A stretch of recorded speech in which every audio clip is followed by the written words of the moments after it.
Internets, welcome back to another episode of the Premium Pete Show. We back at it. Let me tell you something. Shouts to everybody pouring in that love for the Jason Maiden episode last week. If you didn't listen to it, trust me, put it on your to-do list. Super gems. And another thing, and I think I explained this, and I think the audience gets it, but don't ever look at a name and be like, who's that? I'll pass. Trust me. Listen to the message. Not just the messenger at times. Don't look for something to be so glittery gold for you to think it shines. It could be fake. You know what I mean? This Jason Maiden episode is really like, honestly, man, I want to take a time to shout out New Zealand and Japan. Tokyo, Japan's on the check-in. I mean, just so many people around. I knew it, too, when we taped it and I listened back. I was like, damn, this guy's journey is inspiring. You know, to be able to, his consistency and to never give up and almost dying and, working in Jordan Brand, meeting Jordan and, and just heading over to Silicon Valley and getting these investors. I mean, it's something that we should all, want to learn from. And I think when you surround yourself with people like that, man, you could get to learn more. But definitely shout out to JOSFM_, man. He said, peace, checking in from Tokyo, Japan.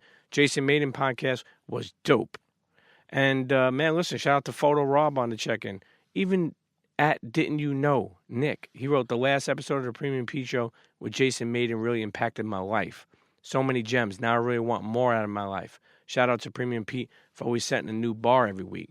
Shout out to Wear Testers for posting the Jason Maiden episode. It's funny, I spoke to that dude Noah that's over there, and he was like, yo, I need to, after I listened to that episode, I feel like I need to take a look at my life and do some, do more, and listen, that's what dreams are about. People think like you do one or two things to get where you need to go. Man, you could do something to get where you need to go, and then you got to continue to do more things. It never stops, man. It never stops. Listen, I want to give a shout out to who else? Valerie at VALEYQU. She wrote excellent episode.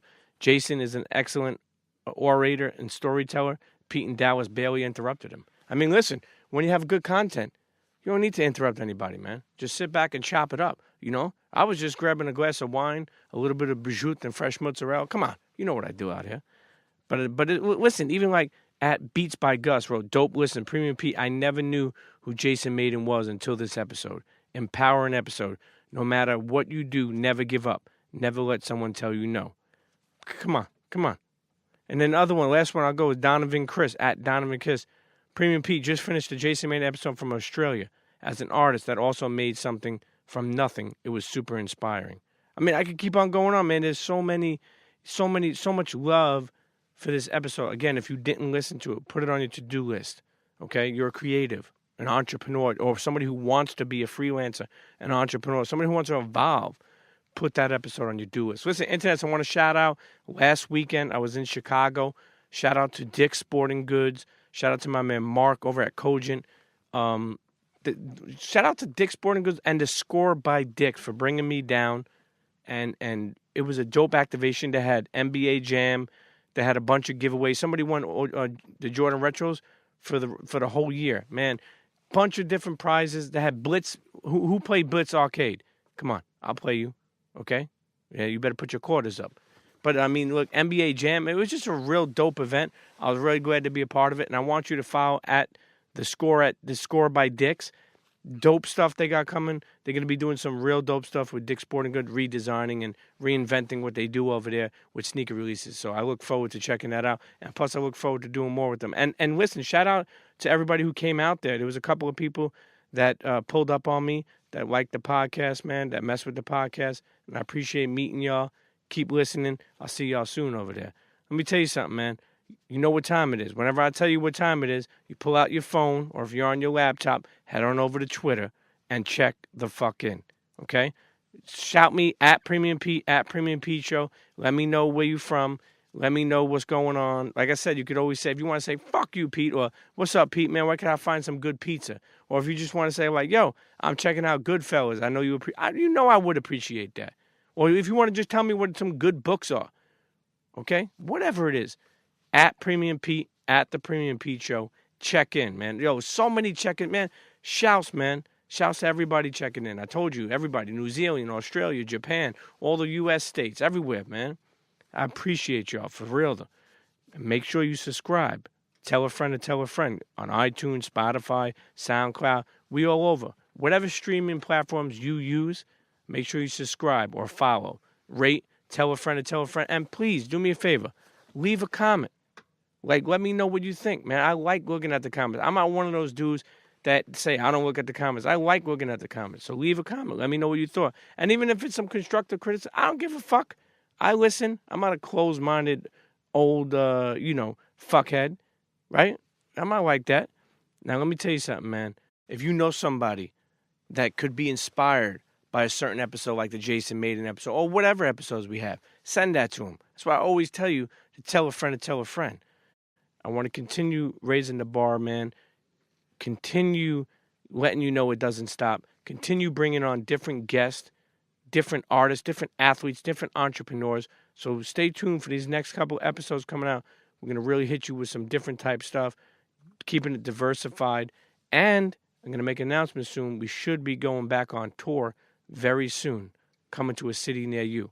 Let me know where you want me to come or you want to have a Premium Pete show live in your city. Now, let me tell you something. On this week's episode, I really enjoyed it. Longtime friend, super producer, Buckwild. I mean, this guy, what I really liked about this episode, it really wasn't, it covered like his journey and how many songs he produced. I mean, legendary tracks, but more importantly, it covered the producing industry, the music industry. If you're an up-and-coming producer, if you're somebody that is a DJ, an artist, whatever you are, this is an episode for you to really sit back and listen and learn. There's a lot of gems in here, plus there's a lot of history in here. I mean, Buckwild, it's like he's like one of those like quiet dudes behind the scenes that has done so much for the industry and didn't care about the shout-outs or the likes or the retweets. But his story is inspiring, and I want you to hit him up and let him know that.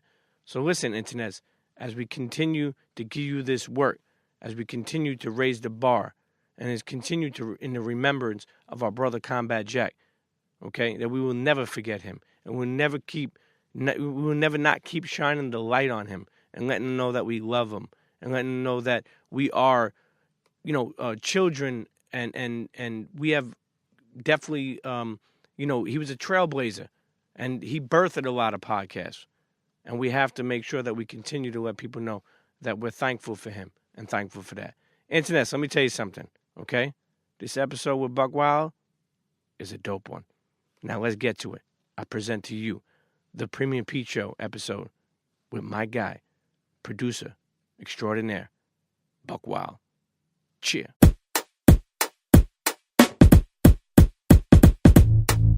Come on, everybody get set, let's go. It's the next episode. It's the Premium Pete Show. News, interviews, all of the info. Listen up, it's the Premium Pete Show. If you want the scoop in the low, down low, listen to the show, cause Milk said so. Fuck what you heard, better act like you know. It's the Premium Pete Show. Internets, welcome back to another episode of the Premium Pete Show. Sitting here with a longtime friend of mine. I mean, I gotta say, we can't. Sometimes we put the word legendary, and we just throw that shit around. But I'm gonna say legendary producer, and more so a friend of mine, Buckwild. Now listen, Internet, this is not starring Buckwild. Do not fucking confuse that. A lot of people sometimes say when I say Buckwild, I say starring Buckwild. Nah, Buckwild, the producer, the DJ, DITC, digging in the motherfucking crates. But more importantly, Buck, not only welcome to the show. Not only welcome to the show, how the fuck did you come up with Buckwild? This is probably pre the term, before the term was phrased.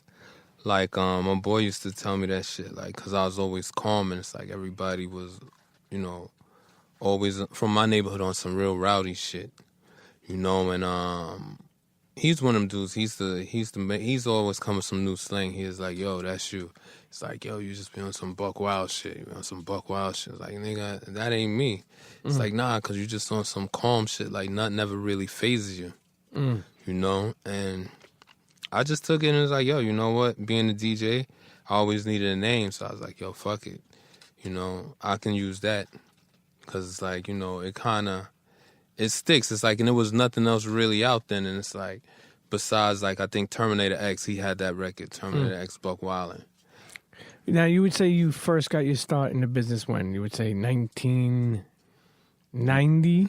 Like 91, 92, something like that. Just DJing. Okay. But it wasn't really officially in a business. It was just like a hobby? Making mixtapes for the block. I always DJ'd in the hood. Where'd you grow up?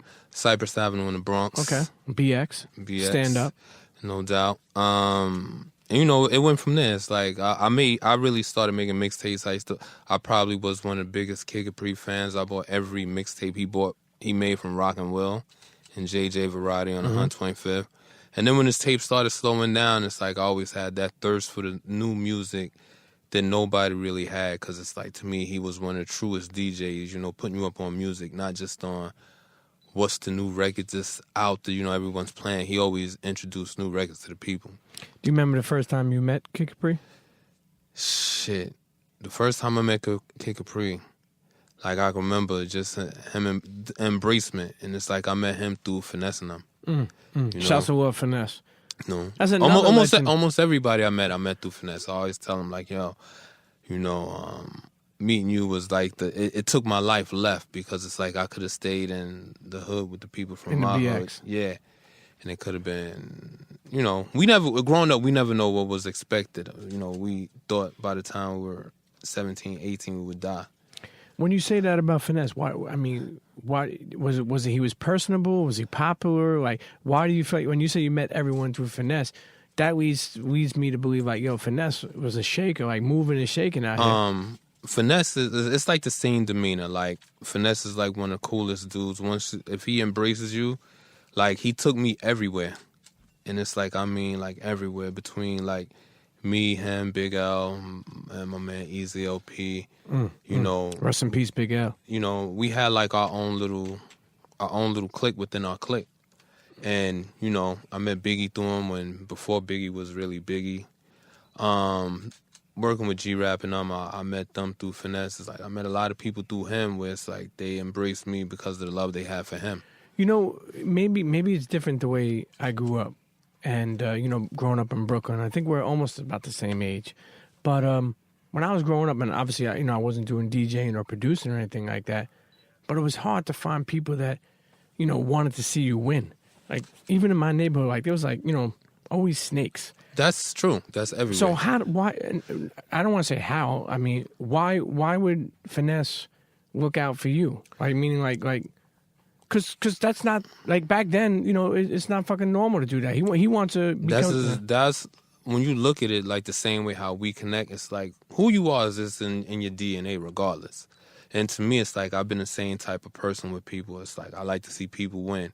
I like to put people together so, you know, they can do their thing, because it's like, just to see people or friends of mine that's doing something, it's a proud moment. You know, and, you know, when you become cool with people, it's like, and you confident within yourself, the confidence in who you are, it exudes, and it's like, it shows like, oh, you know, you can do this. All right, let me plug you with this person. Oh, this person wants to get in touch with you. Hey, is it all right if I give him your number? He wants to do business. Everyone isn't like that, especially in New York. We grow up, it's a lot of people where it's like, they have the let me get my feet wet syndrome. So it's like, okay, cool. Let me get to a certain plateau, and when I'm way above where you're at, whatever, you know, then I could probably throw a line. But, you know, he was who he was. He was like the dopest, but he's like one of the dopest lyricists in New York. And it's like he was tight with everyone. But he never was, if you rock with him, like, yo, just who he is as a person, it's like, I say, it's all just love. And it's like, nothing can really describe that, even for L. Like, he put L on. Like, L was just a kid who was rapping, you know, met in Hardpack. And it's like, he took L, and it's like, L got a deal in Colombia, and he didn't sign a Finesse. Sure. You said when you were in the studio with L, because before we started the episode, you know, we were checking our mics, check 1 2, check 1 2, and I was like, "Yo, Buck, did you ever spit any bars?" And you're like, "Nah." But one time you said Big L told you should spit. Yeah, you should spit. Why did he say that? I don't know. He was one of those artists who's a visionary. Maybe he's seen like a lot of cats who produced it. Like, even now, it's like, you know, being a rapper. Let's just say this. And in the 90s, being a rapper, you had to be the best of what you do. So it's like if I couldn't rap like Lord Finesse, you know, A.G, Big L, Cool G Rap, Rakim, then it's like after that you had the cats like Jadakiss and Biggie, etc. How could I do that? It's like if I can't be on a level, I was like, yo, I can't do that. But now when you fast forward, and it's like you see, you know, I won't put nobody on blast, but I'm like, yo, you know, damn, if it was that simple, I maybe I could have did that, you know? But it's like I say, he's a visionary because he's like, yo, you make beats, you make dope beats. Imagine if you could rap on your beats. Then he was like, yo, if you want to do it, I'll write it for you. Ghostwriter. Ghostwriter, right? But it's like, and even the pride back then, like, nah, you know, like I look like rapping, you know, the shit you wrote. But that goes to show you, even for him, like the type of person, you know, our crew is like motivational. It's like everyone pushes each other to make sure everybody can be all right. You know, you make a great point. Back in the 90s, if you weren't and you didn't come correct, motherfuckers might get the motherfuck out of here. Think about it. Like, you had to make sure. Motherfuckers must have practiced in front of a mirror 1,000 times. Because if they didn't come correct, motherfuckers would get them all the way out of here. How do we, because you have transcended.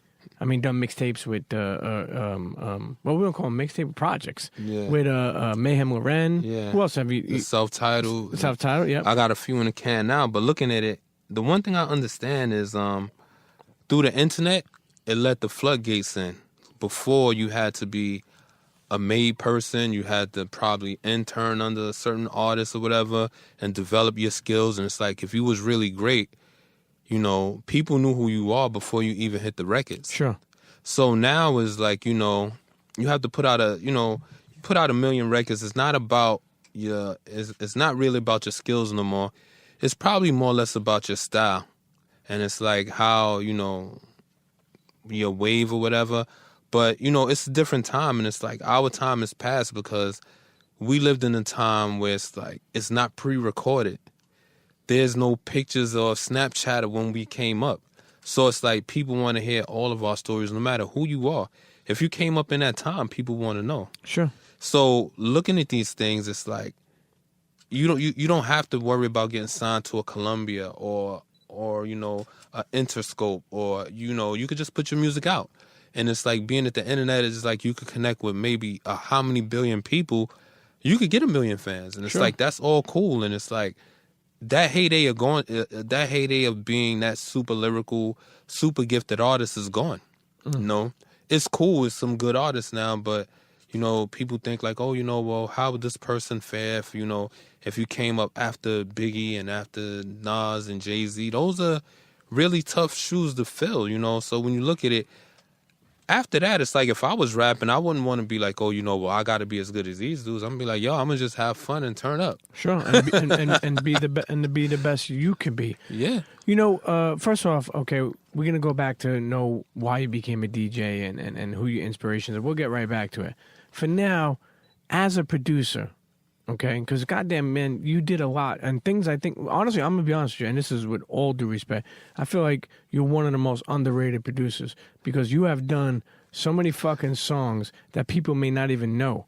You know what I'm saying? That's you. Do you believe that or no? Well, I won't say underrated. The one thing that I had to realize for myself is every other producer who's a producer is on the cover of a record. Timbaland, Pharrell, even Just Blaze, he has his tag. Then it's like when you go with the Manny Freshes, Dr. Dre, DJ Premier, Pete Rock, Q-Tip, Large Professor, Lord Finesse, Diamond D. I'm one of the people where it's like, and I've got records that stood like what I call like statues. Like, you know, it stands the test of time. It's like, you know, even kids are discovering it these days, an underground record that can have, you know, 10, 15, 20, 30 million views on YouTube. To have that is like, I won't say an anomaly, but it's like, it's different because I'm not one of the people who were in the group or who were, you know, Pete Rock and CL Smooth. Who do you think is the first person to, you know, like, was Just Blaze the first person to tag himself? Maybe him or Alchemist. I don't know. And what did you think of that? I got a time. What do you think about it now? Like, do you think it's something that maybe you could have done? It wasn't my style. I'm cool with who I am. I'm cool with walking into the studio and sometimes people really kind of sleeping and I'm like, okay, let me just play you some records I've done. And then it's like I'll play maybe 5 to 10 records and they'll lose their mind and be like, well, I didn't know you did that. Maybe that's just me. It's for my personality. I was always a low person anyway, because like when you come up, it's like it's not really like, okay, you got to be out there. You got to make yourself known and you want to know everybody. I know a lot of people, but I never really sought after know people. That's why I think the people I know who I can consider friends are quality friends. And it's quality people because it's like I didn't want to meet them for who they were. It's like I met them and vibed with them, and it's like, and I seen who they were as people, and it's like it went from there. You know, I've heard you say that production is about how you guide the artist, not only on how many beats you have that are really, really dope. That is true. How many people? Okay, first of all, you've worked with Nas. Well, let's run down. You worked with Nas. You worked with Biggie. You worked with Mobb Deep, right? No, I work with. I didn't. A matter of fact, I did, but the records never came out. Okay. I work with the early 2 Chainz. I work with Jada. I work with Styles. Separately the Locks, Game, 50, Puff, Big, Jay-Z, Nas. Big, OC. It's been countless. Like if you ask me, it's like I probably work with everybody from my time, maybe except for Eminem. You know, so What did you do with Jay? Lucky Me. Okay. Yeah, I don't even know. Every day I'm living with stress. Got about the streets, you think a nigga could rest? Can't even enjoy myself at a party unless I'm on the dance floor. How that's been. Me and Stevie J did Lucky Me. And even now, like, that was one of Wayne's favorite records. It's been a lot of people's favorite records. And that's the one thing that I see that I've had, you know. And it's a dope feeling, you know, without having to be like, yo, you know, well, you could tell. I think the one thing that comes from tagging beats is you like the beat before it even comes on because of who it is. Because even if I hear Alchemist beat, I'm like, oh, this is Al shit. Oh, this is tough. So it's a gift and a curse. I don't want to lose that question I was asking you, and you know it's about like, you know, guiding an artist, like you said. How many people have allowed you to guide them? Meaning, because sometimes I'm sure you had some issues where people don't want to hear your advice. Well, I could talk about the people who want advice, Sure. like Jay-Z, Big, Nas, Kiss, Game. I felt that the best artists that I work with, where the records came out the way it needed to, were the ones who allowed. Like even the first records I did were with like OC, and even doing Time's Up, it's like Classic. doing that album was like even in the time. Like being in the studio every day, that was my boot camp of production. Like O was making records before me. But it's like coming in the game, I had to quickly adapt. And it's like I learned a lot from him, and I learned a lot from Diamond, I learned a lot from Finesse. That taught me how to produce and how to make artists move and what they need to do, and to voice what I like, what I don't like, what they should do, what they shouldn't do. And I think for every producer, even the producers today, they need that. Like, I can remember being in the studio with Joe when we worked on the Terror Squad album, and we did Rude Boy Salute, and you know, Pun vocals, it wasn't right. It wasn't sitting right. I wasn't feeling it. And he's like, yo, you know, Pun wanted it like that. And I'm like, yo, it's not sounding right. So me and Super Engineer Doro was like, yo, we need to get him to come down. He came down 2 o'clock in the morning and recut the vocals the way we liked it. Who, Pun? Yeah. And And that's what I said. Heavy Pun? What? Yeah, heavy. It's always heavy Pun, you know. Well, I mean, but he it was that one, yeah. It was out of respect. Like Pun was, first of all, like even as a person, he was one of the greatest dudes. But even the respect of a person to come down 2 o'clock in the morning, him and Laza, Booby, and a couple other people came down 2 o'clock in the morning, Battery Studios, recut the vocals, dapped up, and left. Man, Pun will forever be legendary. Forever. I mean, it's you know, your relationship with him was good. I mean, obviously, was if great. he's coming at that late Well, night. it was good enough where it's like Laza used to be calling me 8 o'clock in the morning, like, yo, Pun wants to talk to you. Yeah. Shouts to Liza, man. You know, very good people. Her, Chris, Yep, you know, yep. Whispers, you know, Star. the whole family. Yeah. You know, like for them, it's like I can remember them when they was like yay high. That's how, you know, like to us, Pun's house was like the one house on the block where everybody was at. I'm pretty sure Just told you when he got his equipment, he got it from Pun. Yeah. He went there and everybody was there. Yeah. That was Pun. It's like if you with him, it's like it's everyone's over. It's like, yo, what you doing? Yo, come over. Yo, I just came from tour. What you doing? Come over. It's like a family. Friends become family. Yeah, man. it's like that's what it is. It's not blood makes you related, but what you go through makes you family. You know, it's funny because when I think of all the fucking beats you made, it's like insane, man. It really is. I actually probably want to play, maybe for some listeners who may not know of Buckwild's work, man. If you hear it, then you'll know. If you don't know, man, then you'll be like, oh shit, that shit is fire.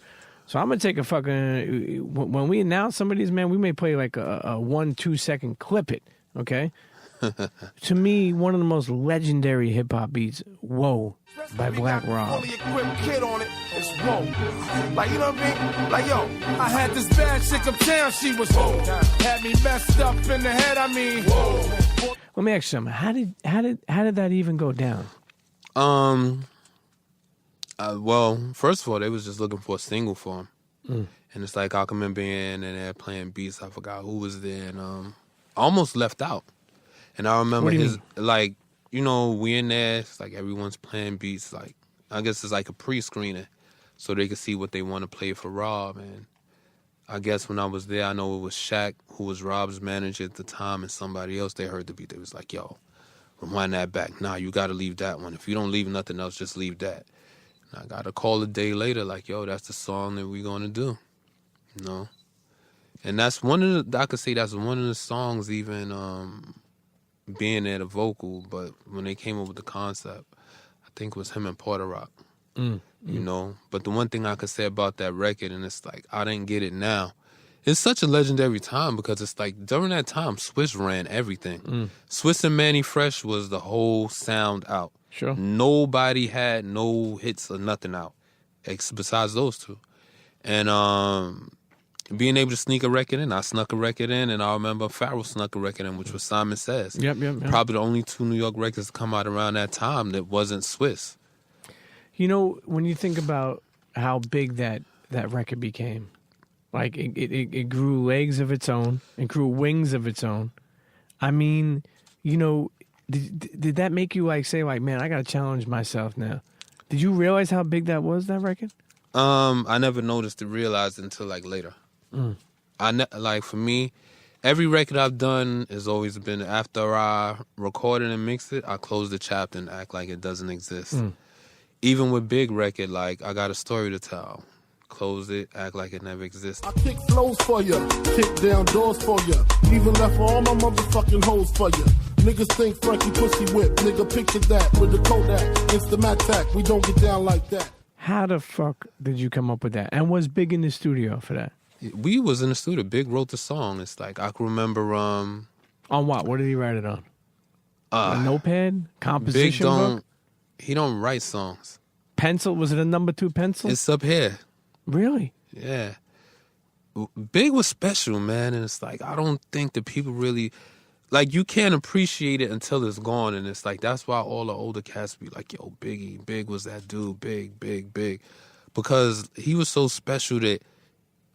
You know, even taking back the first time I worked with Big was on the record with Red Hot Love Atone for my niggas. And just his flow and how he put it together. Just going in the booth and just saying a couple of words and then rewind the reel, then recording the next 2-3 bars and then Did he know what he was doing or he looked for advice? He knows what he's doing, but he looks for guidance when he's cutting vocals. Big is always going to be the dude to be like, he wants to make sure, well, he was, my rhyme needs to be the best rhyme ever. And if it's not the best, you need to tell me. Let me ask you, do you think that Big knew that he was ahead of his time? Or do you think that he was just living in the moment? I'm going to tell you, honestly, in the 90s, I think we all were just living in the moment. Big knew he was special. He felt he was the best. In the 90s, everybody felt they had to be the best. And even though he had all of these party records, he also still wanted to be respected as, yo, I'm the greatest MC. And he felt that. He felt like after he completed his last album, like, yo, he's the greatest. Like, nobody can fuck with me. And it's like, that's something that I don't think that's really taken today, where it's like cats are, only person I've heard say that is Kendrick. I don't hear no other MC rapper like, yo, you know, I'm the greatest. If you get on a record with me, I'm going to smash you. That's what made those records special, because it's like everyone got on and gave it their all. Yo, and correct me if I'm wrong. but in the 90s, I feel like in 2000s. Okay. It ended. Yes. It ended about 2004, 2005. In the 90s, up till then, people who were hip hop in general, most people, not saying all, were like looking like, yo, if they could rap and get out of these streets, like even me back then, like hustling and believing like there was a better way.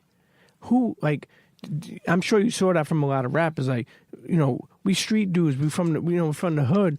But if this rap shit could take us out, then let it take us out. But do you know what I'm saying? Like, but who was thinking like it was a business at that time? Oh, Puffy and Jay-Z. Jay-Z seen it way ahead of time.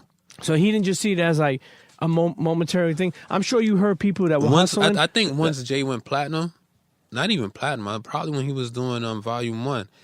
I think Jay always had a vision that no one else seen, because it's like he's a different type of individual. Because at that time you had to think, even though, and that's late 90s, early 2004, 2005, this is not like super early in the game. The game is even earlier. But I'm saying most people thought hip-hop was a fad. Yeah. You know what I mean?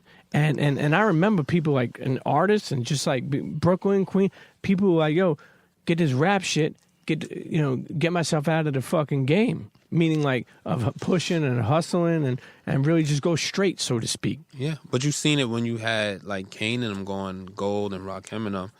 And it's like you couldn't just put your records out. But like, I think seeing what Jay and them did was incredible, because they had their own office. They had everything themselves, which was a business.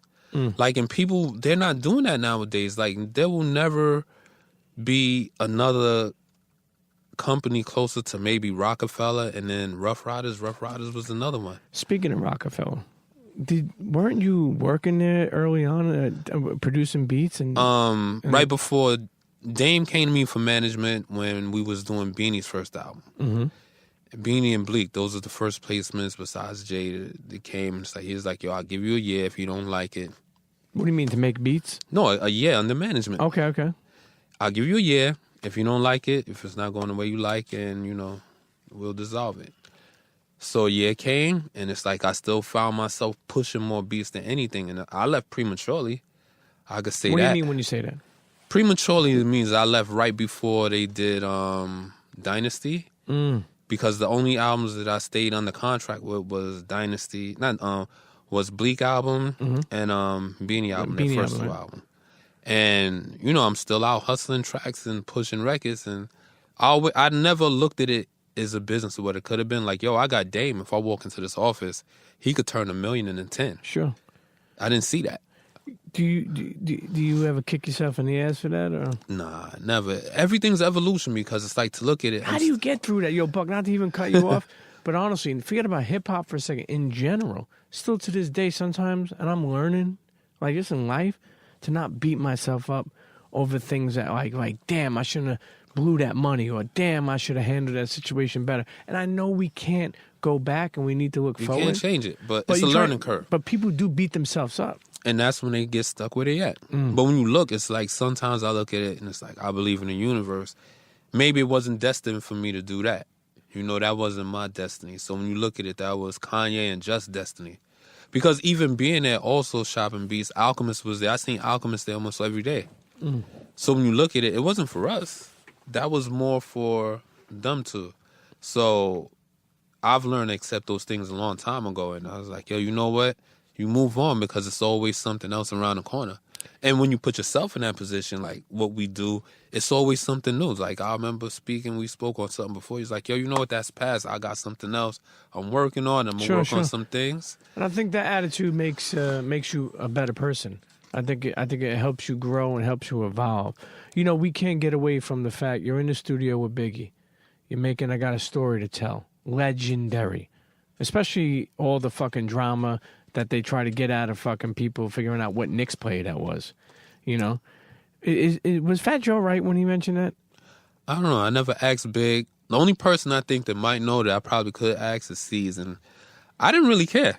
Because it's like, I never was with the pasa, who did what and who whatever. I didn't give a fuck. That's like he say, she say. Like, I talk to C's all the time. I never ask him like, yo, is this a real story? You know, who's this about? I'm pretty sure it's somebody, but Sure. who it is, I can't say. I never heard Big say, like, yo, this is Anthony Mason. Yeah, so sure. I can't take it for that. That's hearsay. I don't know who told whoever, but Rest in peace, Anthony rest Mason. in peace, Anthony Mason. Rest in peace, Big. So for that, that's what another reason why I was like, I didn't really care, because I'm like, yo, both these guys are dead, so why tarnish someone's legacy? Exactly. I tell you, it's still, that song is forever legendary.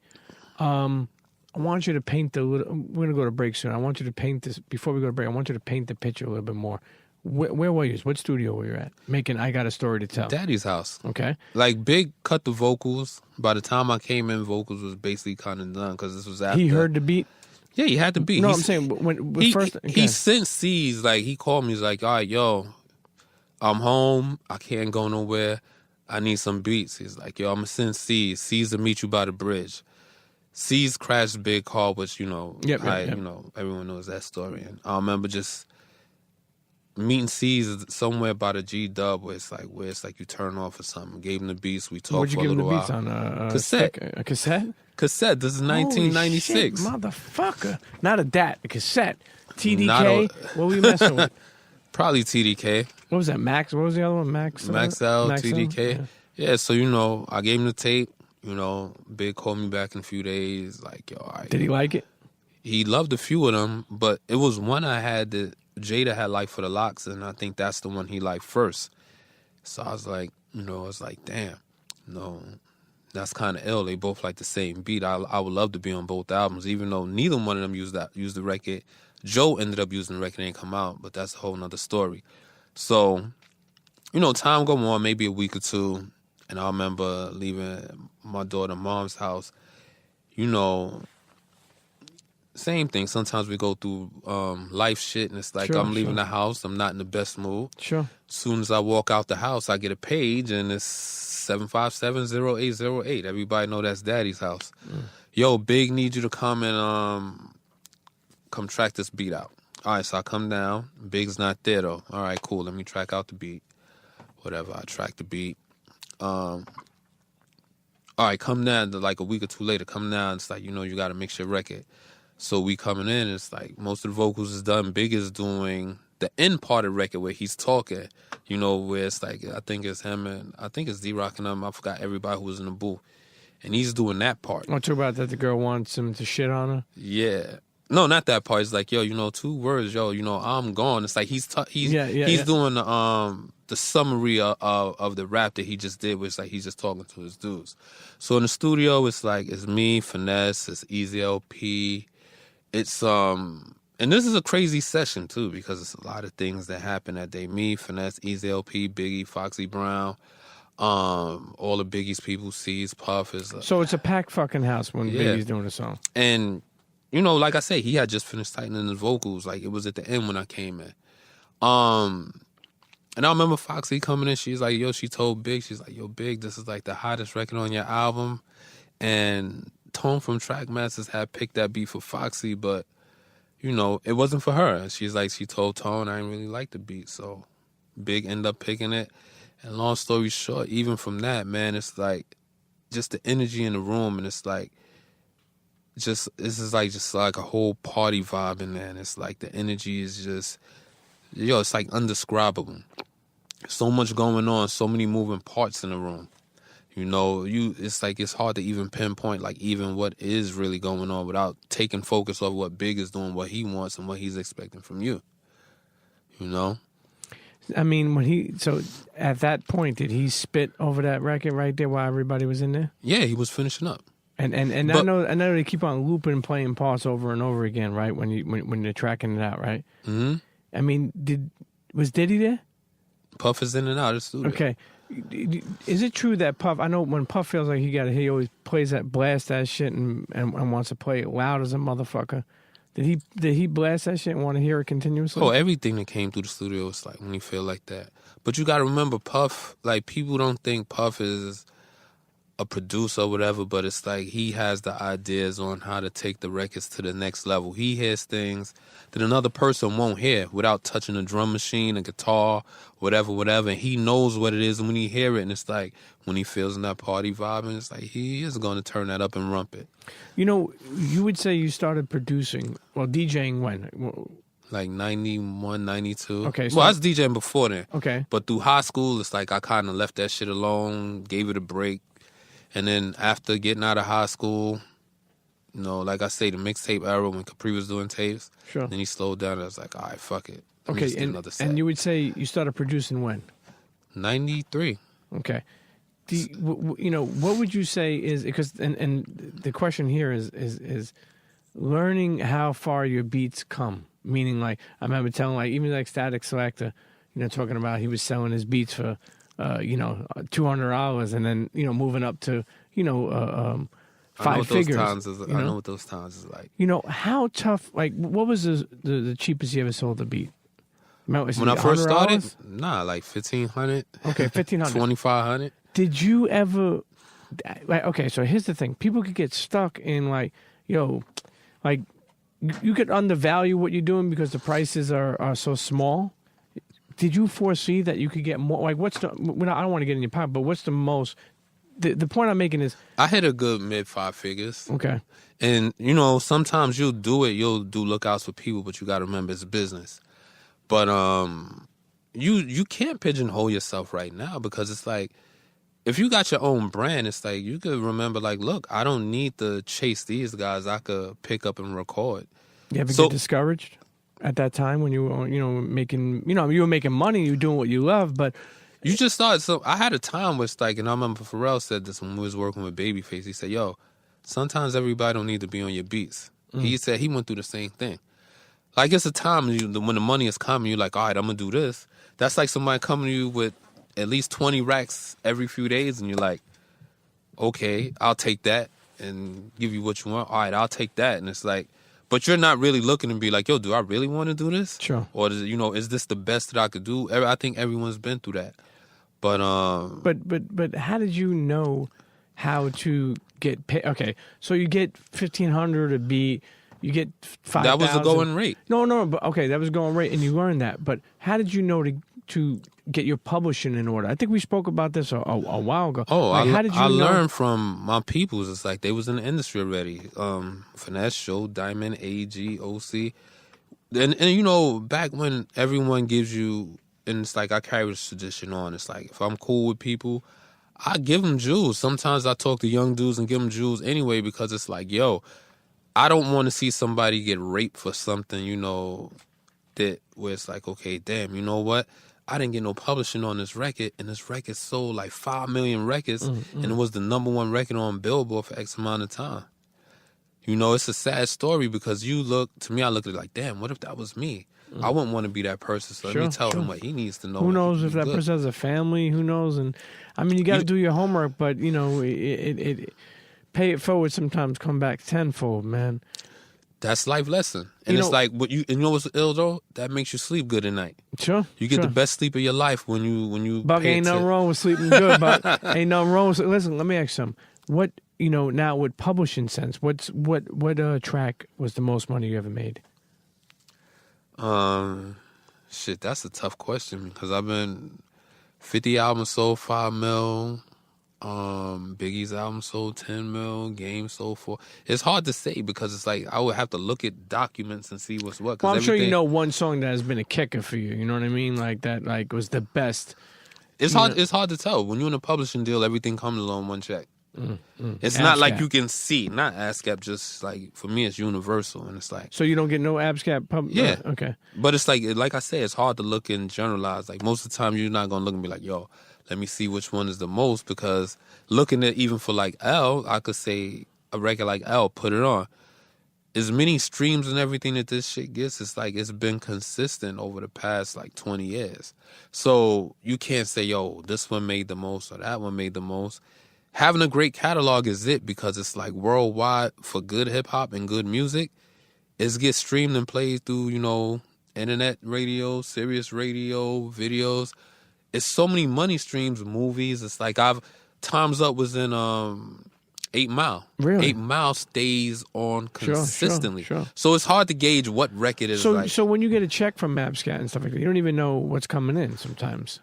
You can't, like, could you balance that book? Like, could you know what I mean? Can someone, for someone home who doesn't know, like, listening now or on the, on the move, wherever they are listening. The best thing I could say is check and see what's registered and what's not. Because once it's registered, that's automatic. They collect everything. ASCAP collects everything. If you got So you got to register yourself. Yeah, you got to make sure your songs are registered. You do a song, register it, get the splits. How did you get away from, I'm sure you did handshake deals. How did you make sure everything was proper? If I ever did, I probably did one, and I just, being naive, I just let it go. But after that, I was like, yo, you know what? This could have been something big, but fuck it.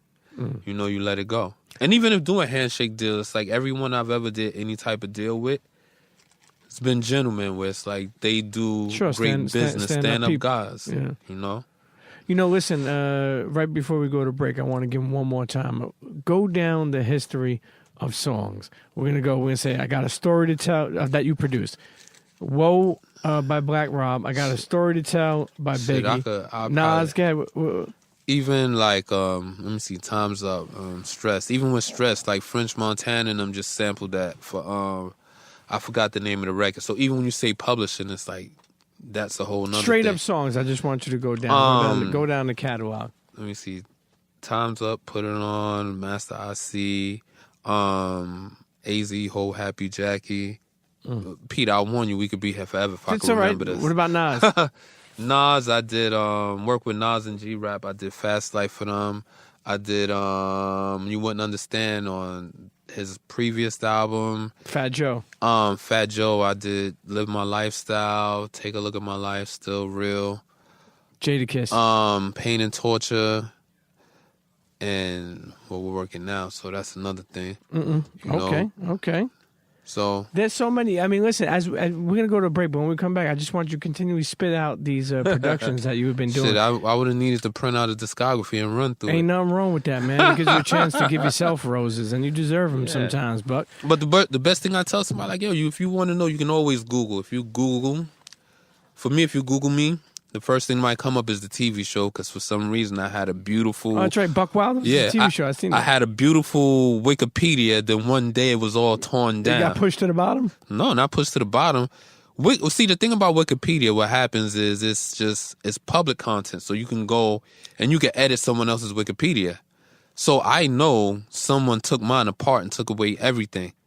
And then it's like I had... TV show. I believe so. Because if you look at it, the first thing that's going to come up is the one that was there first, that was getting the most hits. Sure. So they put it into algorithm. Right. So it's all cool. Internet, listen, we never forget about Buckwild, man, behind the scenes, making them stanky beats for how many years? 20 plus years? Yeah. 20 plus years. Let me tell you something. I will forever say this. In any business you're in, make sure you try to get longevity. Make sure you try to live through longevity. And that's what we have here. Internet, don't go nowhere. I want you to throw on that Black Rob right now. Whoa. I want you to throw on that fucking I Got a Story to Tell. I want you to Google Buckwild, check out the discography, and add him. What is it on Twitter? Buckwild DITC? Buckwild _DITC. Okay. And Instagram, and let them know. Listen, tell them what's up, man, and tell them what tracks you like. Internet, don't go nowhere. You listen to the Premium P Show. Be right back. Cheer.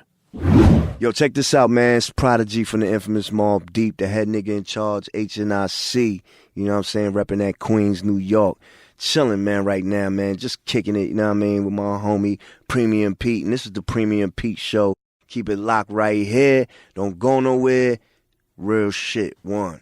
Internet, and we're back. Sitting here with my guy, my friend, Buckwild. What's up, Buck? You enjoying yourself, man? Oh, no doubt, man. Always a good time, Pete. Always a good time. Man, you know... We got to go eat, but this time we got to kind of change it up. Healthy. First of all, we'll get to that. I love that you live in a healthy lifestyle, because health is wealth, my brother. And I hate that in hip-hop, so many of us and people over these years made it, like, uncool to go see a doctor. You know, most of us did it because we didn't have fucking coverage, but at the end of the day, I hate when we say that, because I was like, yo, we had no coverage, but I had a fucking $2,000 rope chain. Or I fucking had a beautiful fucking triple fat goose, or the polo ski, or the snow beach, or whatever. I had a fucking leather bomber, Sherlin. We wasn't educated. That's what it is. Exactly. And more, the internet helped with that. Yeah, and you know what? What's even more crazy is how people try to make like, and Styles P said this, and shouts to Styles P, my brother. He was talking about how like, yo, we need to make healthy cool. Like, why is it not? Like, why is people look at some shit like if you say like, you know how we live in a world where if somebody says like, yo, I want to have some hummus, they're like, man, get the fuck out of bougie ass. It's easy to break down because it's like when you're not, with some things you're not familiar with, it's foreign. It's like your ego kicks in. So if you're like, oh, I'm going to have, eggplant parmesan. Like, even for where I'm from, that might not, and you do it in a healthy way. Then you're like, oh, that's that healthy bullshit. I don't want to eat that shit. I need to taste my shit. Because it's like some people, it's like they feel in their ego they can't do it. Because it takes discipline in order for you to change your life and change your diet. And even with some of the things people don't really understand, most of it is really just in the spice and how you season your food. And So what would you say if you could give advice to people, like what should they season their food with? Whatever spices you like. The same, like I would say like, yo, take one thing at a time and just replace it. Just replace, if you can do without chicken, replace it with something else. If you could do without beef, replace it with something else. And whatever you replace it with, if you want to eat more veggies, it's like, yo, get your favorite spices, and it's like you spice them up nice. Look for online. There's always recipes. You could go to supermarket, discover new fruits, discover new vegetables, discover anything new that you can add to your diet. I always feel like that when you try to eat, okay, this may be like not wanting to take the time. But sometimes I eat healthy and sometimes I don't. But I'm getting there. And like you said, it's a balance and it's a mind. You got to put in your mind. What are some dishes that you could suggest? Because I feel like after I feel like salmon and vegetables is good. Like it's not bloated type stuff, right? And then sometimes I'll do like a shrimp with vegetables. I like fish a lot. You know what I mean? That's a start. Okay. So what are some other dishes? Like Brussels sprouts? And what? Like that's it? Because I'm hungry. See, the thing about vegetables is like, yo, the more you can eat a lot, and it's like the more that you can eat, it's like you can get full without having a lot of calories and all the other stuff. But that's why I say, like with certain things, like if you like fries, change it up. Instead of white potatoes, get purple potatoes or get yams. Look at you fancy now, huh? No, you try potatoes. Try different things. That's why I say when you go to supermarket. You'll see different things. To me, it's like I never was a person like big on mushrooms, and it's like now mushrooms is the shit. Avocados is the shit. Sure, I love avocados. Things that I never really would eat, but it's like the one thing that gets us hooked is the meats that we eat, and all the sugars and all the starches. Sure. And I'm pretty sure you talk to Styles P, it's the same thing. He understands that's why they be like, yo, you got a juice. Clean out your body. The more vegetables that you eat, plant-based. It's like, yo, it changes. It changes your intake. Whatever your brain wants to eat, because it's like the brain tells us like, yo, we need these sugars. We need to get this jumping. That's why you crave it. I've known you for many years, and you lost a lot of weight. Yeah, I had to. But when I say lost a lot of, look, you know me, I always shoot straight. You lost a lot of weight, but you look good. I mean, like you don't look like unhealthy or. Do you feel it though? Have you like? I feel great. Yeah. Hell yeah! It's like I had a picture, and I put the picture on Instagram. It was me. Well, within the picture was me, Tech, and a bunch of us. And it's like I look at the picture now, and it's like I was like, wow, I can't believe that I was almost 230 pounds. And it's like looking at it with wearing a 40, 42 True Religions, and I was like, yo, nah, it's like I done lost almost 10 sizes. And it's like I can remember sometimes being home and it's like, you can't get out of bed. You want to sleep a lot. And these are the things that's like the beginning of how we die. Sure. Internet's health is fucking wealth. Don't let anybody tell you that. And if you say... A lot of their rappers that they like this cool. When you look like B.I.G, I think Wiz Khalifa, a lot of these guys, a lot of people going, I won't say just vegan, but, they changing their lifestyle. Sure. Waka Flocka. Like, when you look at things, it's like you start learning as you get money. Like, yo, you know what?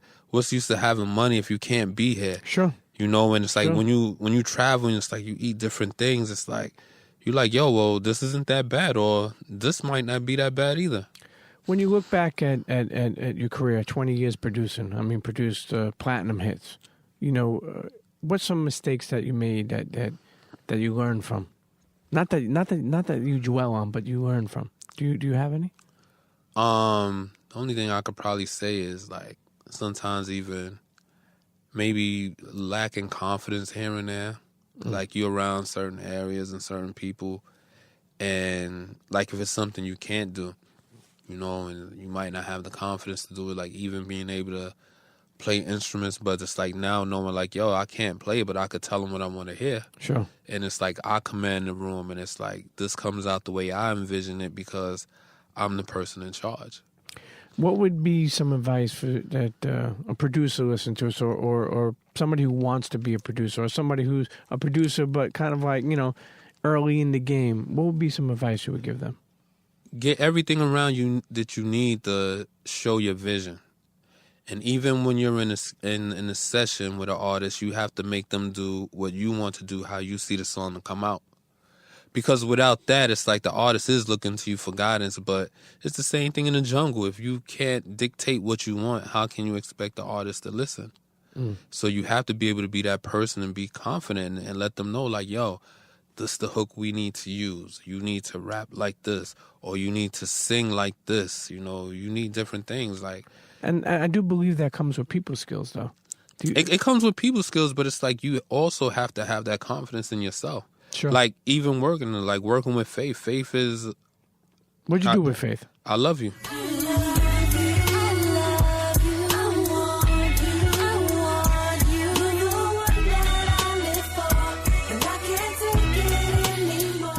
Oh my, come on. So looking at these things, and when I work with Faith, outside of that, it was for 702. I did a record for 702. Oh, really?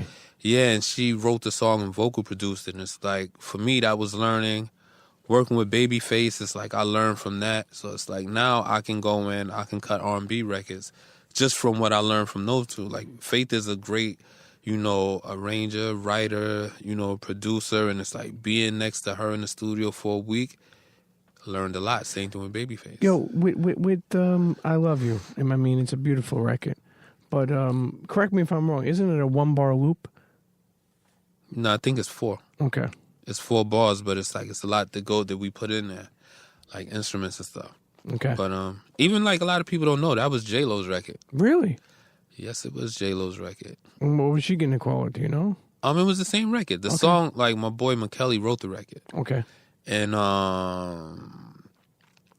writing the record, cutting the record, I think J-Lo was there. She liked the record, so it's like they had her cut the record. The record was going to be on her album. And I think when her and Puff kind of split, like, she gave all the songs back. And when she gave all the songs back, Faith heard the song and was like, yo, I'll take that. That was breakup songs. She Yeah. said, F Buckwild. And then Faith said, I Shit, love you, it Buckwild. was a lot of people. It was a lot of songs. The whole album was Bad Boy produced damn near, I think. So when you look at it, it's like, you know, it was an untimely thing, but it's like the song was still successful. I think it would have been successful with J-Lo, and it was successful without.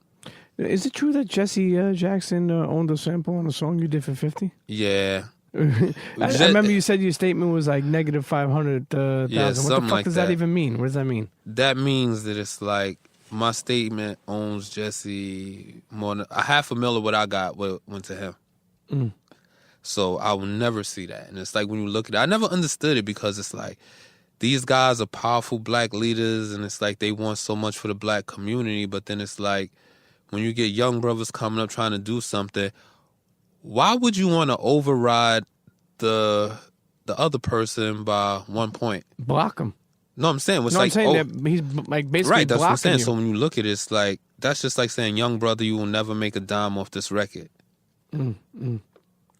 Thank God for publishing. Hey, listen. That's why you got to do your homework in this game, man. Yeah, That's it's why like you got to people- do your homework. like, Let me ask you, do you think sampling will come back around or it's too expensive? Sampling will always be there.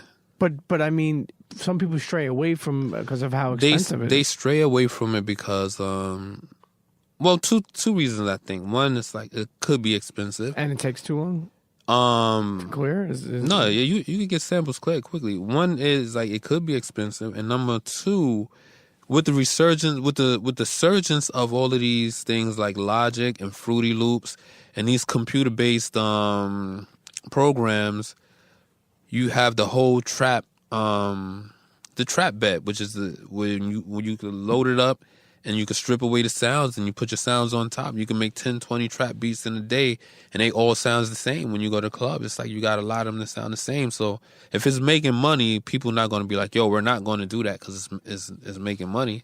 They're going to be like, yo, you know what? This is making money. We could win with this. We don't need that because we don't know if this works. And if you look at it, not to cut you off, go ahead. J. Cole and Kendrick, they have some of the biggest selling albums. You're right. Majority samples. So when you look at what you want, if you're a producer, do you want to have 50 million streams and maybe 2 million records, or do you just want to have 50 million streams and 15,000 records? Because if you sell 15,000, the money you're going to make on the streams is nothing compared to what you could have made with them sales. Sure. And with the education of people, one thing I would suggest to tell people, like, look, if you want to know what an artist is really selling, you can go to Hits Daily Double. There's something where it's called, it shows you how much is streams plus sales, and then it's another one with just sales, and you see who's really that big of an artist. See, I never knew that. You opening the books right now. Tell people to check their fucking statements, their W-9s, their 1099s, their W-2s. His Daily Double is like a sound scan for people, so it'll tell you what's what. So whoever's coming out maybe today, next week you can look and you can see their numbers where people are like, look, yeah, we number one. So we live in a time where you can have a number one record and sell 10,000 records. And just put on a whole bunch of jewels and the fucking Supreme shirts and all of this other stuff and look like you just made a ton of money. And the costume, Buck. I call it the rap costume. Because when you put the costume on, it gives people the perception like you're successful. It's crazy that you fucking say that. Yo, let me tell you something, Buck. We've had again, I said it before, we've known each other for years. It just sprung on me that we had a conversation a long time ago about how you were talking about how in hip-hop, producers back in the day did not get no credits. They just started. You saying, well, no, not just started, but when did they start putting producers on the records? Right? Do you remember? Yeah, they did that before, but now you were saying that. I remember we were speaking a while ago, and you were saying something to the fact that they didn't put them somewhere. Maybe they didn't put them. I don't know where. But I think in light of that, producers are always in the background. Producers cut their edge, and it's like this. I think I do remember. I think I was talking about there's a time now where it's like producers aren't getting the credit that they deserve now. And it's like if you look at iTunes, you can't tell who did what record. That's what I think we were talking about. If you look at iTunes, it's like, I come from a time, if you buy the CD, you can look at the CD. This is how producers have fans. It's like, oh, y'all produced this track. That's why all the kids now are tagging their records because they like, I need people to know what I'm doing. If you on iTunes, you don't know who did track 5 and track 7 and track, Have you heard about what's going on in Atlantic Records? Oh, about producers them not paying are claiming people? that Atlantic Records ain't paying them. I mean, I don't think Atlantic pays royalties either. I mean, is that fair? It's like if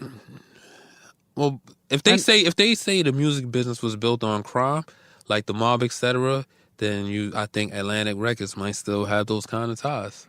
What about overall? Not only just Atlantic. What about overall? Do you feel producers like look when we and here goes the bigger question.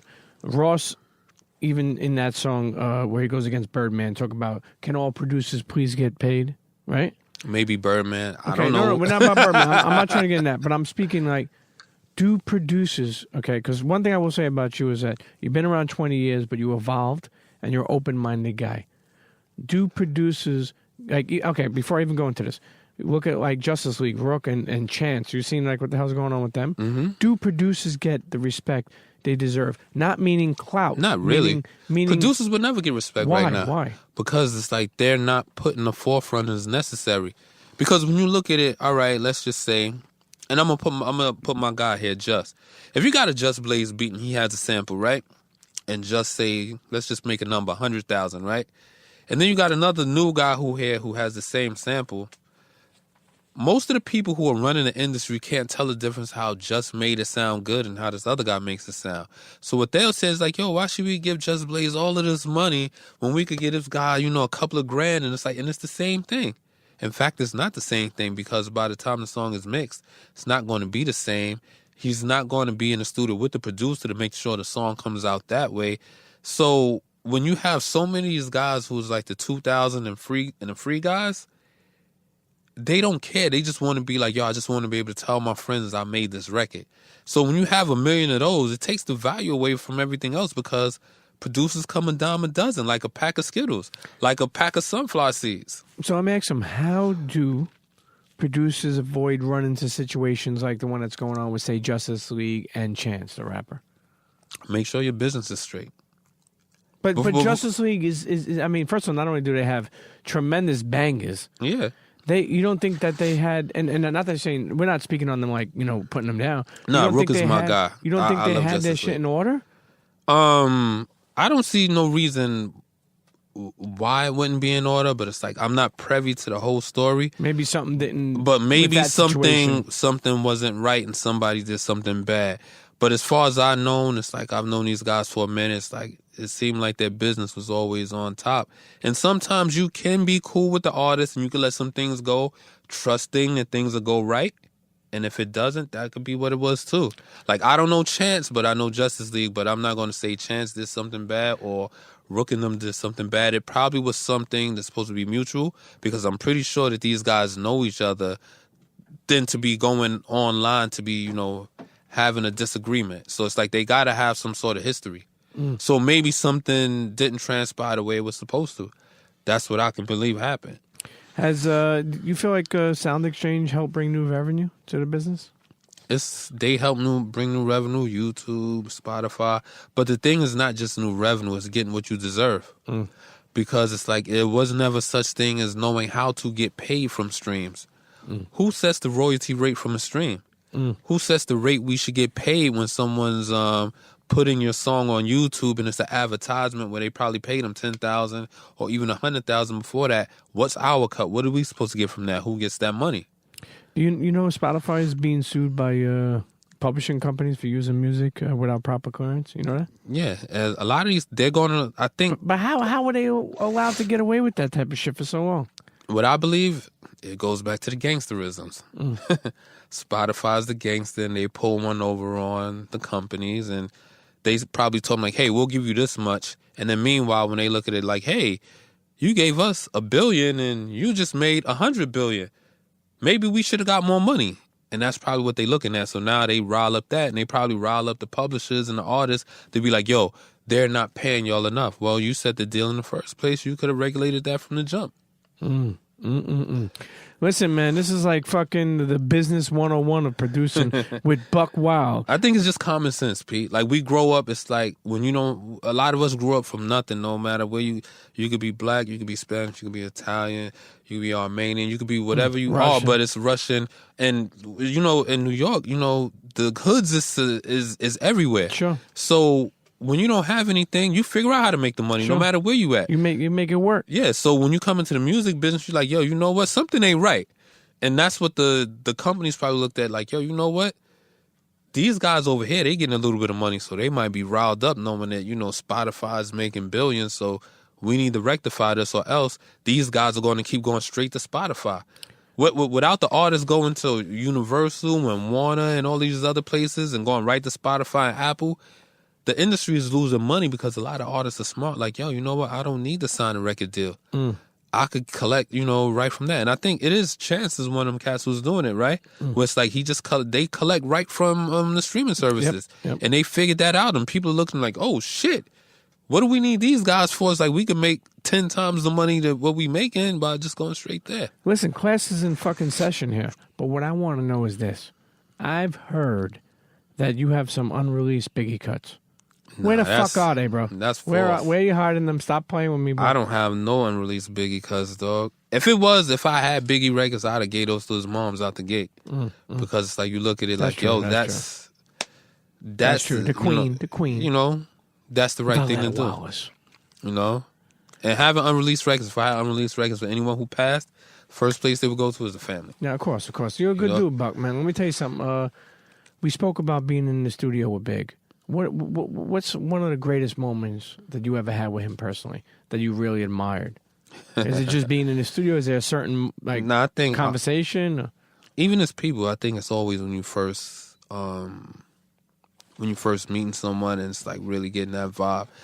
Best moment I could probably say we all had with him was when we was working with Red Hot Lover Tone and we was doing, a song for my niggas. It was me, Finesse. It was Scoop Lover. It was Akinelli. It was Big. It was R.A. Rugged, man. It was a lot of people who were just starting out. MOP, Organized Confusion. There was a lot of people who were just starting out and some who was a little ahead.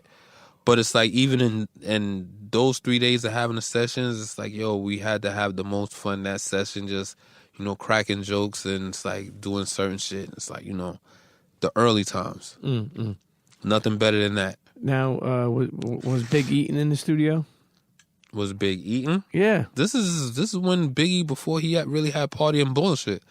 This is the time probably in the movie when he's like, you know what? I need to get this paper. Okay, when he's getting, let me get serious with this shit. He's always serious, but it's like, like really serious. Yeah, I know which part you're talking about. Yeah.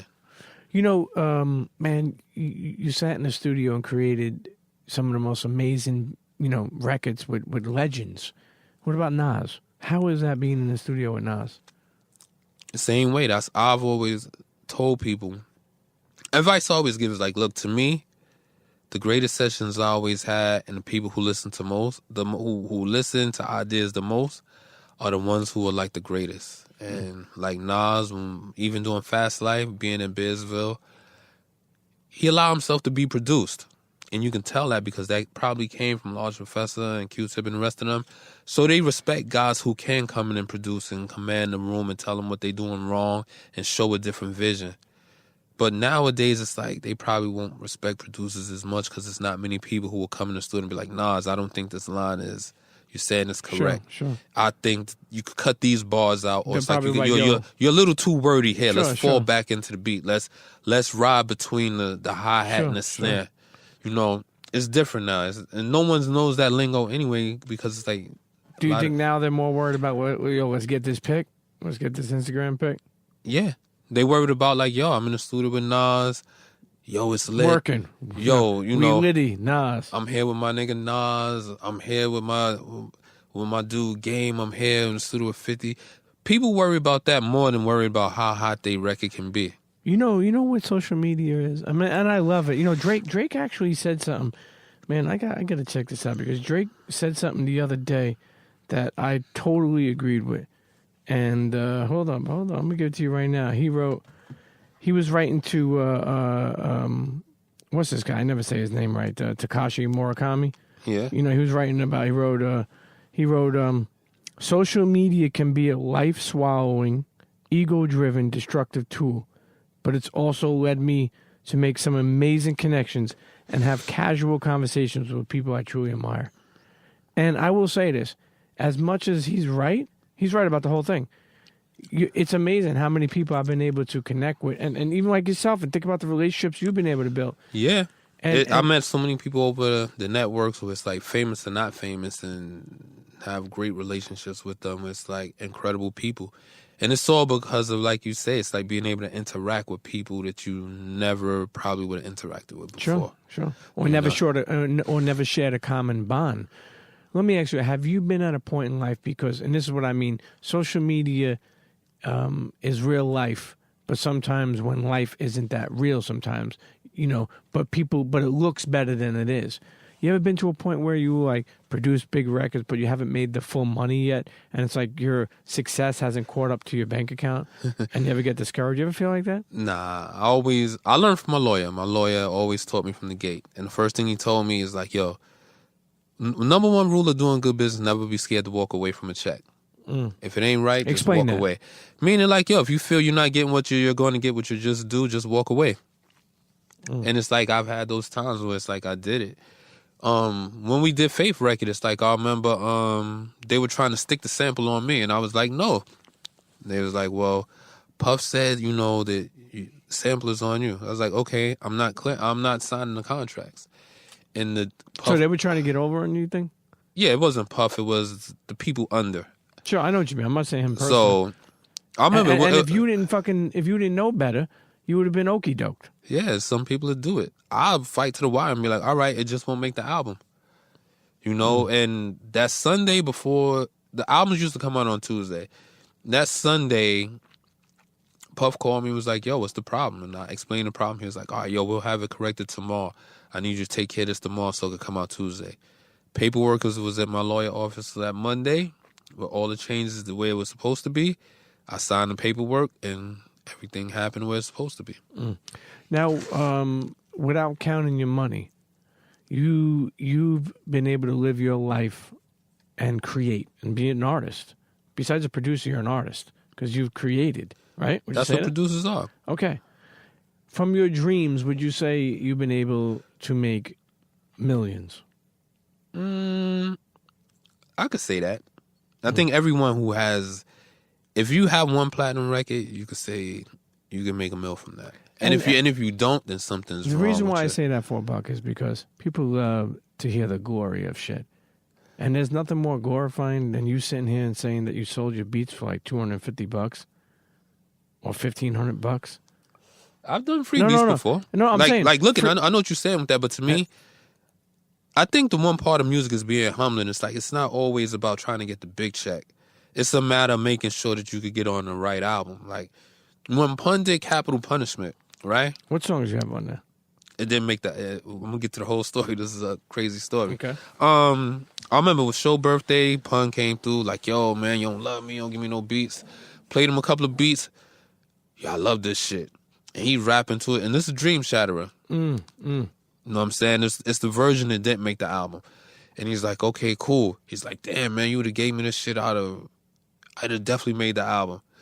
So I said, yo, fuck it, let's put it on the album still. He's like, yo, I ain't got no budget. I use my budget. I said, yo, fuck it, take it for free. Let's just go cut the record. He's like, for free? It's like, yeah. And he used that as a point to get other beats from other people. He's like, yo, if you want to make the album, it's like, yo, Buck just gave me a beat for free. Oh my God, he put you on blast. I didn't really care because, like, one, Pun is family. Number two, I wanted to be on that album. Sure.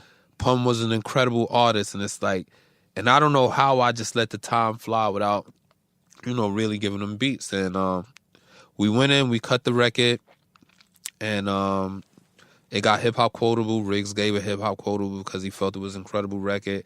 The beat was incredible, and the raps were incredible. And sample couldn't get cleared. Let's say Pun had the same sample for Dream Shatterer. Nori had, I think it was Thugs R Us. I think that was the name of his record with the same sample. And Black Rob had I Dare You. Only song that got cleared is Black Rob. I Dare You. So when you look at it, there was always a suspicion that, and this can happen too, that Puff cleared the sample and no one can use the sample 6 months before or 6 months after this record comes out. This is Puff rules.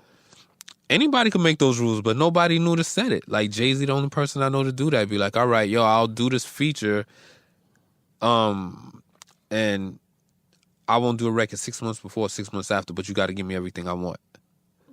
So you look at it, you can command those things if you're paying the right amount of money. And I guess in the process, my record and Nori record got caught up in the wind. And those was two incredible records, too.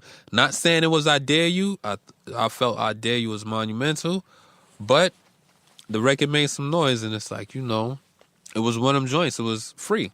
So it wasn't like, okay, cool, I need this. Nah, fuck it, take it. It is what it is, What would you say, who are some of your favorite young producers out there now? Now? Ooh. It's Kid Avenue, V-Don Beats. I like to do vinyls. Well, you can't say vinyls and Boy Wonder and 40 and them because they've been in the game for a minute now. Sure. But shit, it's hard to really pinpoint sometimes because it's like you don't know a lot until when you hear afters. You're like, oh, you made that. It's the same thing because a lot of these guys aren't getting their credit. But to me, those are two that kind of stick out. And the Kid Avenue, a lot of people don't know, but he's got a lot of hits under his belt too. If you weren't a producer, what do you think you would have been? Scientist. Get the fuck out of here, really? Yeah, I was one of them dudes. It's like when I came up. Fuck in the lab? Oh, you always been in the lab. And I'm going to tell you, like, to me, I made it. You remember you had to take the test for high schools? Mm-hmm. Every science school I made it to. Really? Yeah. But it just wasn't fun? Is it just something that didn't excite you? Or? I wanted to go hang out in school with my cousin. Sure. So I went to New York School of Print and High School of Graphic Arts, Sean Price Tech, and all these other cats there. Yep. So when you look Shouts at it, to the homies. If I went the right way, I wouldn't be here. I'd probably be on some whole other shit. But it's like that was my thing in school. I had love science. Goddamn Buck. Let me ask you something. You grew up in the Bronx, like you were saying. You grew up both with mom and dad? Just mom? Just my mom. And you know, did you ever meet dad? Yeah, I knew my dad. Good dude? Great dude. You know, I am. You know, I can't say he's always there, but you know, he was great. He did everything he could. It's like, you know, I can't be a person to bash. I hear so many horror stories about, my dad, this, my dad, that. But you never know. If your dad's not there growing up with you, never know what him and your mom went through. So I can't be the person to be biased about something. I just know when I needed him, he was there for me and he was good to me. So that's Shouts great to right pops. there. What about moms? What did moms do? She did everything she could, you know. Queen. And looking at that, like, it's a latchkey. A lot of us, our moms work 1, 2 jobs, whatever it was, and it's like we grew up in the hood. Some dudes were playing ball, some dudes were doing music, some dudes were selling drugs. You know, the community was the community, and it's like, it's different now because it's like the OGs is the ones who grew us up, and it's like, yo, you know what? If you did something wrong, they might smack you in the head, kick you in the ass, and send you home to your mom's, and it's like you might get in the ass whipping again. Or might even tell your moms, like, yo, yeah, they'll tell you, and they'll tell why. Yeah, and it's like, this is the difference between then and now. Our neighborhoods, they stuck together more, and it's like now it's like we got this disconnection between the OGs and the young dudes, and we got to kind of fix that. And it's like, it's that way even with music. If you hear all the old dudes, this shit they doing is some fucking crazy shit. The music is the drug, is what they doing to the drug of choice. If they popping pills and shit like that, then this is the music they do it to. Back then, our shit was, you know, dudes are smoking blunts and drinking, and that's where you get Snoop and all this other shit. Because if you look at it, they had St. Odds, they had Hennessy, Tanqueray, you know, talking about Chronic. That was our time, but they're not talking about that. So it's like, you got to understand, like, yo, this is their time. Your time, you live your time. You know, if you want to relive your days, you know, go back. I understand what you're saying, and I agree with you. And I just think, to be honest with you, of course, many people respect hip hop, but hip hop, if it doesn't evolve, it will not last forever. Well, and here's the thing too, in this in life, there's so many choices. Mm-hmm. If you don't like something, don't fucking listen to it. But yo, that's honestly, my thing. Think about it, man. I tell people, like, yo, what you think about this? Because they look and they be like, yeah, you did these hip hop. And it's like, yo, what do you think of this? I be like, yo, I heard it, but it's not for me. I'm not going to shit on another person's craft and be like, nah, this shit is whack. This shit is kooky or whatever. Nah, it ain't for me. If it ain't for me, if I can't vibe to it, then that's just what it is. Well, let me tell you something, Buck, man. Your journey has been nothing short or long of being amazing. I mean, you worked. Life is good. You worked with so many fucking artists, and honestly too, you know, one thing, it couldn't happen to a better dude. You know, like even like, you know, I know you for many years, man, and our purity. Your purity has never changed, man. And I always like the way I've told people, and I know you told people in front of me or even behind my back, of that I'm a real good dude. You know what I mean? And I said the same for you. So I appreciate that, because it's not every day that people could, you know, that people could hear that. Well, it's just the truth. Yeah. You know, if someone asks you, yo, you know such and such, and if someone who respects you, they expecting you to tell the truth. So it's like, you know, I remember this lady who used to work at Atlantic. She told me, she was like, yo, your reputation of who you are, when you're not there, that's when it shines the most, because it's like, it shows who you are. So if you're a bad person, they're going to be like, oh, you know, he's a creep. But if you're a great person and you're doing great things, you don't even have to ask. Sometimes people always speak about it. It's like, even for you, you know, when your name comes up, it comes up in good lights. So is nothing to say but good things. And it's like, that's what the world should be about. But it's like, unfortunately, it's a lot of people, probably a lot of people who are creeps. But it's like, I think a lot of good people, they start to form their own, chain of energy around. It's like, that's how a lot of us are meeting each other. That's how we all vibe. Ain't nobody perfect. We all ain't perfect human beings, but I believe, we look for the same thing and paying it forward and doing good things. It's like, and it always comes back tenfold. Sure, man. It's always been love. Even back in the day when we just started the Combat Jack Show, 2010, brought you up at the PNC Radio, man. Rest in peace to our brother, Combat Jack. And that's where it was at, right? PNC Or was Radio it in Brooklyn? Or yeah. wasn't? Did he have his office in there? No. That's where we had the studio. Right, I know, but it was another time we went. He had something in his office, I think. But anyway, I know meeting Jack, and I was like, I remember that then, and it's like, even then, it's like with the Combat Jack Show early, having one of the first episodes on there. Yeah, you did. Yeah, and early that's what on. I mean by it's like, you like, yo, I need you to come through. I need you to meet my man. And it's like, people don't do that nowadays. Where it's like they want to connect you with other people who are good people. Yeah. Like, what happened to that? That's the thing sometimes I think about. Whatever happened to be like, yo, you cool, yo, you need to meet my homie, you need to meet this person. Y'all could do some great things together. I think those things are gone because, like I say, it's the let me get my feet wet syndrome. Yeah. When you want to get your feet wet, you want to be the person who masterminds and controls everything. But meanwhile, the person who puts everything together, that's the person they're looking for. They're looking for, the person who introduces. Buck, I always say this. They want to see you doing good. They just don't want to see you doing better than them. And, when you live by that syndrome, you may think it's the right way, but it's not. And I'm going to tell you why. In order to be successful, in my opinion, you got to be willing to help others also. Because that's the 48 laws of power. Yeah. The other thing they think about that'll go over some people's heads to think that they have to help other people. Let me tell you something, and I mean this. What is success to you? Success may be money. Success may be a car, a watch, but success isn't the same to everybody else. So don't judge anybody else's success. But one thing I will say is, if you got to be willing to see somebody else maybe get successful before you to even understand what success is. Like, you see how people say they want to see you doing better than them. There's people who've come up before me. I was like, damn, man, I thought maybe I would. No, don't question that shit.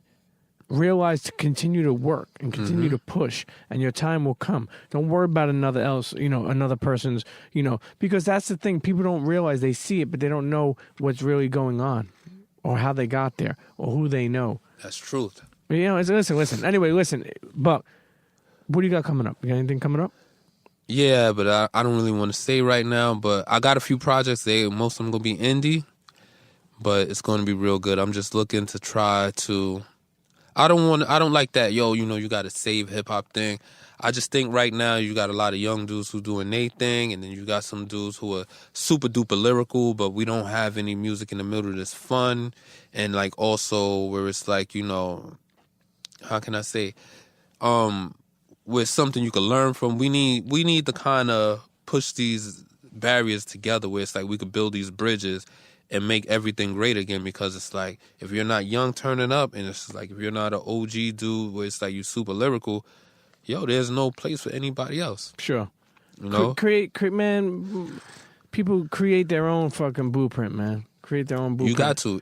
We only here to inspire. Sure. So I'm looking at it like this, man. It's like, if what I'm doing, even with these few indie albums that I'll put out, if it doesn't shoot to the moon, but if it inspires someone else to be like, yo, you know what? I do want to be that lyrical dude that could be great like Kendrick and can also sell records and touch other people and do different things and use my power and who I am and open up doors. It's all inspiration. Like, yo, when you do something, you don't know who you're going to inspire. Sure. Internet's at Buckwild _DITC. Again, that's Buckwild _DITC on Twitter, on Instagram. Adam, thank him for the jewels that he gave you this episode. Or just fucking send him a DM or tweet him and ask him a question. Don't be trying to get no beats for fucking $50. That won't fucking happen. You understand? Okay, he got kids to fucking take care of. He got child support to fucking pay. He got sneakers. We don't do that shit. No more child support. He got fucking sneakers to buy. He got food, fucking plant-based fucking Brussels sprouts and purple potatoes to buy. Internet's respect Buckwild, man. And anyway, listen, Buck, not only do I appreciate your friendship over the years, always being there for me, but real talk, I really appreciate your contributions to the game. Appreciate so that, many, bro. because behind the scenes, people always look for someone to shine, man. That's why they made diamonds in the rough. You know what I mean? That's why they made them. Internets, listen, if you're a producer on the come up, if you're a producer that's been around doing your thing, it's important to listen to people and listen to episodes like this and learn something from them. And you know what? If you learned it, tell a friend to tell a friend. Don't hold that shit with you. Give Share it to that somebody. knowledge. Listen, knowledge is power, man. Yeah, and it's free. And ginger in your juice is the key. Okay. Yeah, we're gonna have to come up here with styles in them and have a healthy episode. Are we gonna do that? Buck, blessings, my brother. No doubt. Internets, Buckwild. See you next episode. Cheer. Internets, if you enjoyed that episode, I want you to email me at thepremiumpeachshow@gmail.com. Again, that email is thepremiumpeachshow@gmail.com. Let me know what you thought. And listen, all my advertisers out there, all my big businesses, my small businesses, whoever, a friend, a store, you want to advertise on the Premium Pete Show? Email me at thepremiumpeachshow@gmail.com and let's get working. Okay? Make sure you subscribe, rate, leave a comment on all streaming platforms of the podcast. Tell a friend to tell a friend, and we'll see you next episode. Cheer.